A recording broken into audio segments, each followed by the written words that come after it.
You ask Tiger to solve. This deals with linear equations with one unknown. The final result is x equals -2. Let's solve it step by step. Group all constants on the right side of the equation. Subtract 6 from both sides.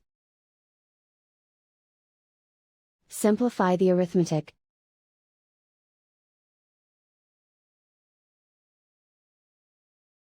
Isolate the x. Divide both sides by 3. Simplify the fraction. Find the greatest common factor of the numerator and denominator.